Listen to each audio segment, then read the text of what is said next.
안녕하세요. 산부인인 방송 애청자 주마왕입니다. 제가 군대에서 겪었던 일을 제보해 보겠습니다. 저는 강원도에 있는 GOP 부대에서 군복무를 했습니다. 그동안 방송에서 많이 다뤄져 다들 잘 아시겠지만 대충 설명을 해보자면 이렇습니다. 그곳은 민간인 출입금지 지역으로 38선이라고 하는 철책이 있고 소초들이 드문드문 있는 그런 곳입니다. 당시 저는 행정병으로 근무를 했는데요. 철책선으로 나가서 근무를 서는 인원들의 근무 상태를 확인하는 일을 했습니다. 철책선에서 무슨 소리가 들렸다거나 불빛이 보였다거나 하는 특이사항은 없는지 그렇게 실시간으로 보고받고 상부에 보고도 하는 그런 역할을 했었죠. 그때 저는 12시간씩 2교대로 근무를 했는데 당시 계급이 병장이라 정말 자유로운 영혼처럼 소초를 휘젓고 다녔습니다. 저녁 9시쯤 어슬렁어슬렁 출근해서 근무교대를 하면 초소 안에 있는 작은 방에서 따끈한 커피 한 잔에 연애 소설을 읽다가 상담에 필요한 병사들의 이야기를 들어주는 뭐 그런 한량 같은 생활을 했다고나 할까요. 그날도 저는 출동하는 병사들의 총과 총알, 수류탄 등을 챙겨준 후에 소설책을 읽다가 깜빡 잠이 들었습니다. 그런데 그때 그래 들어온나? 깜짝 놀란 저는 후다닥 자세를 고쳐 앉으며 인자한 목소리로 말했습니다. 이 시간에 방문을 놓고 할 사람이라면 상담이 필요한 이등병 혹은 총이 고장이 나서 고참에게 걸리기 전에 도와달라 하는 일병들 정도일 테니까요. 그런데 밖에서 아무 반응이 없이 조용하더군요. 다시 한번 들어오라 말을 해도 반응이 없어서 상황실 문을 열어봤더니 불 꺼진 컴컴한 복도만이 제 눈에 들어왔습니다. 내가 잠결에 잘못 들었나 보다 하고 다시 소설책을 펼치는 순간 누군가 주먹으로 문을 세게 두드리는 그런 소리가 들리는 겁니다. 순간 온몸에 소름이 돋으며 머리가 멍해졌습니다. 병장인 나에게 장난칠 만한 고참도 없는 데다가 이렇게 문을 부술듯이 두드리는 소리면 자는 사람도 뛰쳐나올 법한데 이상하게 주변이 너무도 조용한 겁니다. 전 사나이가 병장식이나 돼서 겁을 먹는 건 아니다 싶어 쾅쾅 소리가 나는 문을 발로 뻥 차서 열어버렸습니다. 그런데 복도는 여전히 어두컴컴했고 사람은커녕 개미새끼 한 마리도 보이지 않았죠. 저는 최대한 이성적으로 생각해보려 머리를 굴리기 시작했습니다. 영하 20도 아래로 떨어지는 이 추위에 10시간이 넘도록 근무를 서는 병사들이 나에게 이런 장난을 칠 생각을 할까? 그럼에도 불구하고 병장인 나에게 이런 장난을 치는 거라면 놀란 내 얼굴을 보고 싶은 걸 텐데 왜 아무도 없는 걸까? 게다가 문을 막 두드리는 타이밍에 확 열어져 쳤으니까 뛰어가는 뒷모습이랄지 하다못해 발자국 소리나 그림자라도 보여야 하는데 내 눈에는 왜 아무것도 보이지 않는 걸까? 생각이 여기까지 미치자 도저히 혼자 있을 수가 없더군요. 전 어두컴컴한 복도를 지나서 병사들이 자는 방으로 들어갔습니다.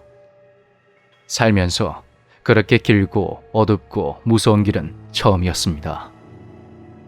저는 평소 친하게 지냈던 후임을 깨웠습니다. 마 일어나봐라.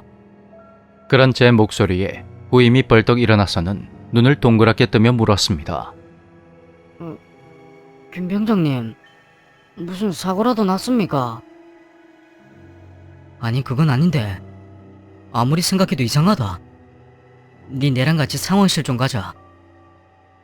저는 후임을 데리고 상황실로 가서 자초지종을 설명했습니다.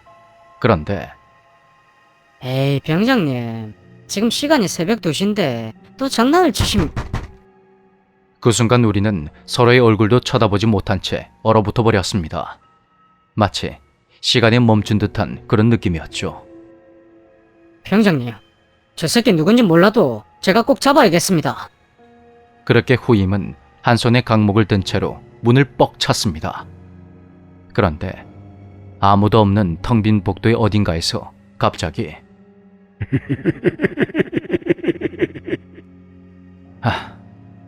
지금 제보글을 쓰면서도 그때가 떠올라서 소름이 돋습니다.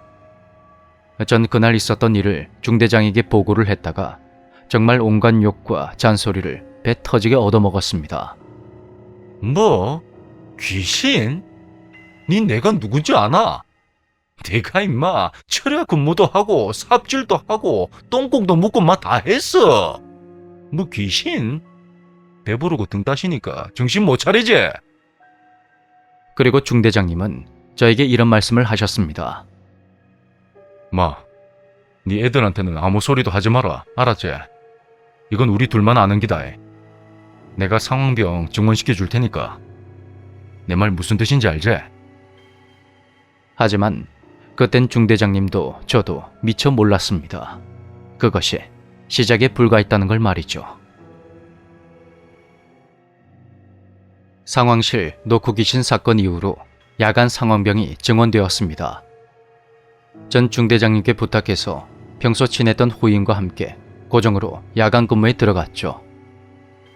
그 후임 녀석은 독실한 기독교인이었기 때문에 왠지 마음이 놓였다고나 할까요.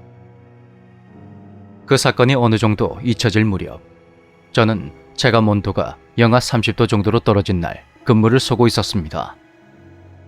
후임과 중대장은 막사 앞에 있는 무기고에 나가서 야간 철책선이 투입되는 병사들에게 총과 수류탄 그리고 감시 장비를 나눠주고 있었죠. 분대장 인원 보고. 보고 총원 8명, 현재원 8명, 이상 근무 준비 끝!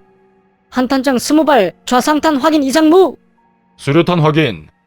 수류탄 확인 이상 무! 근무 중 특이사항 발생 시 상황실로 즉각 보고하고 야간 이동간에 안전에 주의한다. 동상 걸리지 않도록 계속 움직이고. 이상. 충성! 그렇게 매일같이 이어지는 요란한 근무 준비가 끝나자 병사들은 철책선 방향으로 걷기 시작했습니다. 중대장과 후임은 행정반으로 돌아와서 커피를 타고 있었죠. 상황실 안 풍경은 대략 이렇습니다. 작은 방에는 전화기와 컴퓨터가 각각 몇 대씩 놓여져 있고 고급 펜션에나 있을 법한 커다란 발코니 창이 있습니다. 다만 창밖으로는 아름다운 풍경이 아닌 삭막한 철책선이 파노라마로 보이고 쌍안경으로 쭉 훑어보면 가끔씩 북한 사람들도 보이고 뭐 그랬더랬죠. 다들 멍하니 창밖을 바라보며 커피를 마시고 있는데 그때 갑자기 뭐야 저거? 마 임마, 니 정신 났나? 중대장님도 계신데 지금 말투가 그게 뭐고? 김 병장님, 좀 이상합니다. 또 뭐 왜? 불안하게 그런 말 좀 하지 마라 진짜. 중대장님, 지금 순찰 중인 간부가 있습니까? 뭔 소리고? 애들 8명 나갔잖아. 상급 부대 불시 순찰 같은 건 없지 않습니까? 야, 그걸 지금 중대장한테 물어보고 있나? 상황병이 알아야지 내한테 물어본다는 게 말이 되냐? 없습니다, 중대장님. 본부에서 연락 온 것도 없고 다른 소초에서 보고 온 것도 없고 오늘은 확실히 없습니다. 중대장님, 지금 철책선에 9명이 걸어갑니다. 제가 계속 세어봤는데 확실히 9명입니다. 야, 니 정신 안 차리나? 총인은 8명인 거 니가 직접 확인했잖아. 잠깐. 뭐야 저거? 왜 9명이야? 빨리 무전치 봐라. 예, 알겠습니다. GOP뿐만이 아니고 군대에선 웬만하면 홀수로는 근무를 나가지 않습니다. 보통 2인 1조로 행동하는 게 원칙으로 하기 때문인데요. 특히 철책선이 있는 이곳에선 당장 내일 전역하는 병장이라도 무조건 2인 1조로 행동을 해야만 합니다. 그리고 그때 저도 보고 말았습니다. 철책선으로 이어진 교통호에 움직이고 있는 9개의 방탄 헬멧을 말입니다. 여기서 교통호란 몸을 숨긴 상태로 머리만 내밀고 다닐 수 있는 그런 길을 말합니다. 중대장님과 저 그리고 후임까지 모두 9개의 방탄 헬멧이 줄지어 걸어가는 것을 분명히 확인했습니다. 그걸 보는 순간 다른 생각을 할 틈조차 없더군요. 이건 뭔가 사고가 터진 거다. 누군가 탈영을 했거나 어리버리한 놈 하나가 잘못 쫓아갔거나 그것도 아니면 정체불명의 누군가가 따라 붙었거나 어찌됐든 확실히 뭔가 문제가 생긴 것이다. 그런 생각만 들었죠. 만약 그렇다면 중대장은 진급을 하지 못하고 저와 후임은 영창을 가게 되는 그야말로 대단히 난감하고 곤란한 상황에 빠질 수 있는 것이었습니다.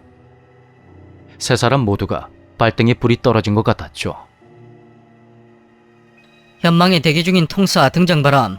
본국 상황실 이상.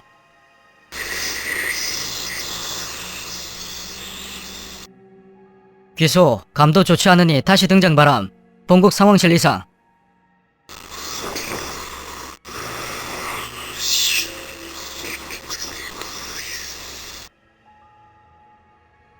상대방이 무전을 해도 주변에 방해 요소가 많을 때는 말 대신 기계음이 잡음처럼 심하게 들립니다.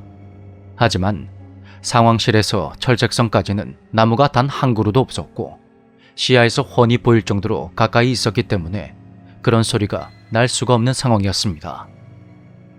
실제로 무전을 하면서 그런 소리가 들린 적은 그때가 처음이었죠. 야, 당장 정지시키고 대기하라고 해. 전원 움직이지 말고 곧바로 인원 파악하라고 해라. 예, 알겠습니다. 전대원 현 위치에서 대기. 전대원 현 위치에서 대기하고 인원 확인 바람. 대기. 그렇게 무전을 보낸 후 전 중대장을 따라 교통으로 허겁지겁 한참을 뛰어갔고 그곳에서 대기 중인 인원들을 만났습니다. 중대장과 함께 눈으로 몇 명인지 세고 또 세어봤지만 인원은 분명히 8명이었습니다. 너희들 오늘 8명 투입한 거 확실하지? 잘 못 들었습니다. 8명 말씀이십니까? 아니다. 니들 근무 투입 똑바로 하는지 불시 점검 나왔으니까 무전 똑바로 날려라. 근데 오늘따라 이상하게 전파가 잘 안 잡힙니다. 상황실로 무전 날리봐라. 현망에 대기 중인 상황실 등장 바람. 본국 상황실 이상. 야, 줘봐. 야, 현재 인원 몇 명인지 확인해봐. 중대장님하고 김병장까지 현재 10명입니다. 10명 확인했습니다. 알겠다. 복귀한다. 잠시 후 상황실로 복귀한 중대장은 철책선을 바라보며 말없이 커피만 마셨습니다. 무거운 분위기 탓에 저와 후임 역시 조용히 눈치만 보고 있었습니다. 잘못 봤어. 확실히 잘못 본 거야. 예, 맞습니다. 아무래도 잘못 본 것 같습니다. 그치? 방탄이 많아서 헷갈렸어. 예, 저도 잘못 봤던 것 같습니다. 하지만 중대장님, 분명히 그만 됐어. 잘못 봤다고 하시잖아. 괜히 쓸데없는 말 해서 애들 동요시키지 말고 상황이나 똑바로 봐라. 이 새끼들이 간부 순찰이 있는지 없는지 중대장한테 물어보고 있어. 정신 똑바로 차리고 근무 제대로 서. 알았어? 예, 알겠습니다. 충성! 중대장님이 나가신 후에 후임이 뭔가 석연치 않은 얼굴로 다시 물었습니다. 김병장님, 이게 대체 무슨 일입니까? 야, 귀신보다 무서운 게 중대장인 건 모르나? 중대장님이 잘못 봤다고 하면 그냥 잘못 본 거야. 우리가 뭐 어쩔 건데? 아니라면 아닌 거지. 그래도 어허, 그만 안 하나? 조용하고 가만히 있어라. 우린 그냥 아무것도 모르는 기다. 그니까 귀신 못 들어오게 기도는 해라. 그렇게 저는 후임의 입단속을 시킬 수밖에 없었습니다. 소위 군부심이라고 해서 남자들이 모이면 서로 내가 있었던 부대가 제일 힘들었다고들 하는데요. 강원도 GOP 중에서도 최전방에 있었던 저는 상황병이라는 직책으로 근무를 했기에 정말 편하게 군생활을 했습니다. 그러는 와중에 저를 힘들게 했던 박모중이에 대한 이야기를 한번 해볼까 합니다. 병사들 사이에서 미쳐버린 자연인으로 불리던 박중희는 전역 대기 간부로서 세상 두려울 게 하나도 없는 꼬장의 전설이었죠. 제가 보기에 박중희는 심한 편집성 인격장애를 가지고 있는 것 같았습니다. 자기 눈으로 본 것도 믿지 못할 때가 많았고 자신의 생각이 틀렸다는 것을 절대로 인정하지 못하는 그 사람이 바로 박중희였습니다. 그의 독특한 취미 중 하나는 청정 지역인 GOP에서 야생 더덕을 캐먹는 것이었습니다. 저를 비롯한 20대 초반의 혈기왕성한 병사들은 그런 것엔 전혀 관심이 없었지만 나이가 좀 있는 간부들은 눈에 불을 켜고 약초들을 찾아다니곤 했죠. 하지만 이건 엄연히 자연훼손이므로 군법으로 금지된 행위입니다. 그리고 잘 아시다시피 군대에서 특히나 GOP에서는 1인 행동이 엄격히 금지되어 있습니다. 야간에 혼자 돌아다닌다는 것은 그야말로 난 총 맞아 죽어도 상관없어 하는 거나 다름이 없죠. 그래서 박중희는 야간에 병사 하나를 꼭 데리고서 야생 더덕을 캐러 다녔습니다. 그날도 어슬렁거리며 출근을 한 저는 노크 사건 이후로 증원된 후임병과 함께 근무를 섰습니다. 후임병이 일을 하는 사이 커피 한 잔에 소설책을 보고 있는데 상황실 문이 벌컥 열리는 겁니다. 어이, 보이스카우트 아재, 또 책 보나? 황마 영창 가고 싶나? 충성 오셨습니까? 네, 내랑 어디 좀 다녀오자. 이 시간에 어딜 말씀이십니까? 저 상황 봐야 하는데. 네가? 한 명 더 있다 아이가. 순찰 나갈 거니까 빨랑 총 챙기라. 그는 다른 소초에 있는 중대장에게 전화를 걸어서 상황병 하나를 데리고 불시 순찰을 간다고 보고를 했고 갑자기 절 보며 씩 웃는 겁니다.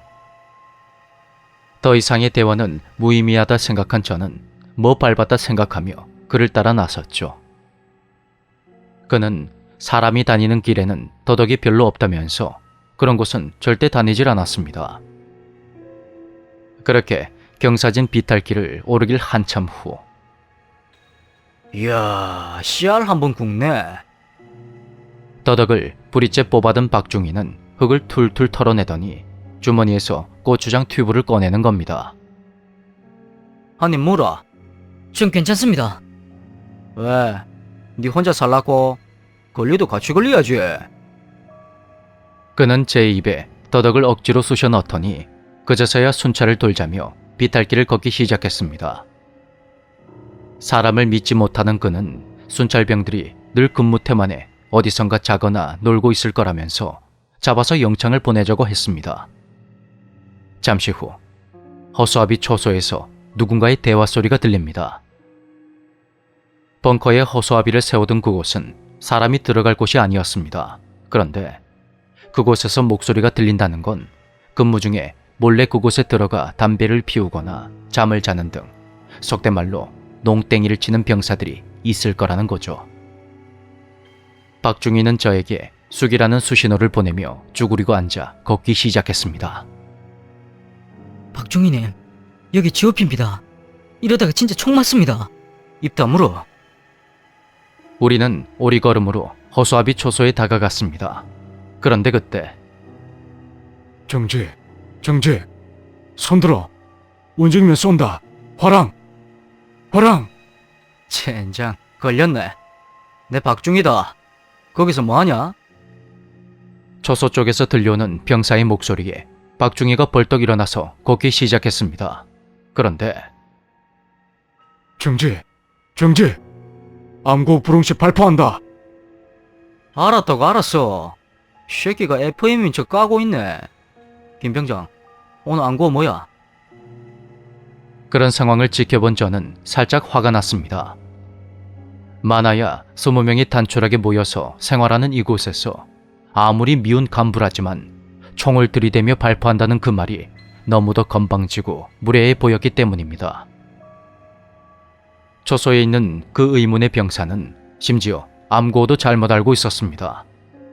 그날은 화랑이 아니라 담배가 문어였거든요. 전 화를 내며 말했죠. 화랑은 무슨 화랑? 야, 니들 누구야? 아무것도 몰라? 어디다 대고 총을 들이대? 누구야? 움직이면 쏜다. 뭐?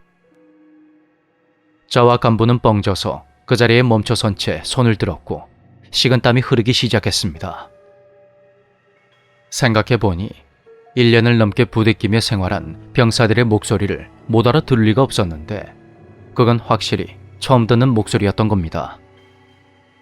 그 사이에 미쳐버린 자연이는 겁도 없이 초소로 성큼성큼 걸어가서 문을 벌컥 열어버렸죠. 그런데 초소 안으로 들어갔던 박중희가 밖으로 휙 나오더니 저에게 다가와서 복귀라고 한마디 하며 제 앞으로 걸어가 버립니다. 복귀하는 내내 무슨 일이냐고 물어보기가 겁이 났던 저는 그의 뒤를 조용히 따라갔습니다. 막사로 복귀한 박중희는 이내 무슨 일이 있었냐는 듯 저에게 더덕을 던져주며 이걸 넣어서 라면을 하나 끓여오라고 했습니다. 시키는 대로 라면을 끓여서 소초장실로 들어간 저는 그에게 물었죠. 저 박중희님, 아까 뭐였습니까? 우리 애들 맞습니까? 몰라. 예? 젠장. 북한 놈들이면 잡아서 로또 맞는 기고 우리 애들이었으면 영창 보내려고 했는데 아무도 없더라. 그냥 비어있더라고.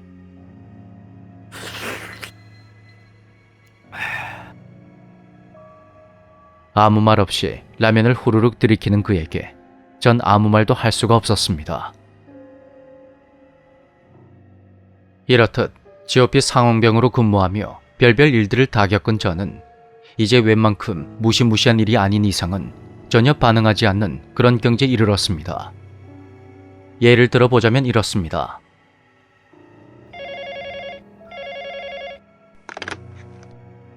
통신보안 병장 추마왕입니다.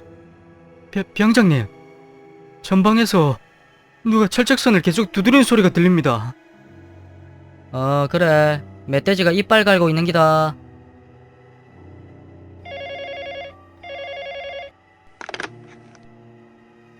통신보안 병장 추마왕입니다.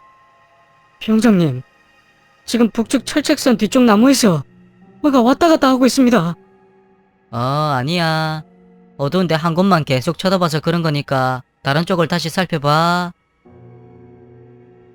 일병 때는 정말 아무것도 모르고 그대로 전부 상급 부대에 보고를 했다가 전 부대가 비상이 걸려서 출동을 한 적도 서너 번이 넘습니다. 그래서 대대장, 중대장, 소초장에서 병장과 상병, 막고참으로 이어지는 계단식 갈굼도 여러 번 당하고 그랬었죠. 그러다 보니 저도 자연스레 이런 방법을 터득하며 해탈하게 되었습니다. 상황병에 마스터 랭크를 찍은 저는 그날도 남은 군 생활을 즐기며 집에서 보내준 꿀물을 마시고 있었죠. 시간이 흐르고 흘러 새벽 5시. 그때가 저에게는 늘 설레고 행복한 시간이었습니다. 우리 사랑스런 취사병이 기상해서 밥을 하는 시간이었는데요. 초소가 작아서 20인분만 준비하면 되었습니다. 그 말인즉슨 나쁜 맘 먹고 음식을 빼돌리려면 얼마든지 그럴 수 있다는 그런 뜻이기도 했죠. 전 꾸준한 시간과 정성을 들여서 그 취사병을 세뇌시켰고 그래서 녀석이 출근을 하자마자 계란 후라이나 오믈렛을 만들어서 상황실로 가져오도록 했습니다. 새벽녘에 GOP에서 오믈렛에 커피 한 잔을 먹으면 그렇게 행복할 수가 없었죠. 그런데 그날은 한참이 지나도 취사병이 오지 않았습니다. 이놈이 늦잠이라도 자는 건가 하고 깨우러 가려는 순간 어디선가 쾅 하는 소리가 들렸습니다. 순간 뭔가 싸한 느낌이 들었던 저는 자리에서 일어났습니다. 상황실 문을 열고 깜깜한 복도를 다 지나도록 취사병의 모습은 보이지 않았습니다. 시간은 5시 20분이 다 되어갔고 이 녀석이 늦잠을 잔 게 분명하구나 생각하며 취사장으로 갔습니다. 그런데 불 꺼진 어두컴컴한 취사장 안에 있는 10개가 넘는 업소용 냉장고의 문짝 20개가 모두 활짝 열려있는 겁니다. 취사장 불을 켜니까 취사병이 정신 나간 사람처럼 초점 없는 눈을 해서는 냉장고 앞에 멍하니 서 있었습니다. 야, 니 지금 뭐 하고 있노? 마, 니 왜 그러는데? 어디 안 좋나? 제 말에도 아무 대답이 없는 취사병을 보며 전 뭔가가 잘못되었다고 생각을 했죠. 평소 워낙 착한 친구라 이상한 행동을 할 만한 사람도 아니었고 무엇보다 눈빛이 정말 장난이 아니었습니다. 무슨 일인데? 정신 차리고 말해봐라. 그제서야 정신이 든 취사병은 절 한번 쓱 쳐다보더니 가스에 불을 올리며 밥을 할 준비를 했습니다. 야, 사람 말 안 들려? 이쁘다 이쁘다 하니까 정신 못 차리지? 김 병장님. 병장님이 장난치신 겁니까? 그게 뭔 소린데? 방금 왔는데 장난이라니. 알아듣게 말해라. 에? 병장님, 나가서 담배 한 대 피우면 안 되겠습니까? 여기서 나가고 싶습니다. 그렇게 함께 담배를 피우면서 들었던 녀석의 말은 이랬습니다. 평소대로 출근을 해서 식사 준비를 하려는데 냉장고 문 한 짝이 열려 있었다고 합니다. 고개를 갸웃거리며 상한 식재료는 없는지 확인한 후에 문을 닫고 돌아서는 순간 뒤에서 갑자기 쾅 하는 소리가 들렸고 놀라서 돌아보니까 냉장고의 문들이 전부 다 활짝 열려 있었다는 겁니다. 그동안 제가 아무런 일도 겪지 않았더라면 녀석에게 네가 헛것을 본 거라며 달래거나 사람 가지고 장난치지 말라며 화를 냈을 수도 있었겠죠. 더 이상 말하지 않아도 어떤 상황인지 알 것 같았던 저는 그저 아무 말 없이 녀석의 어깨를 두드려 줬습니다.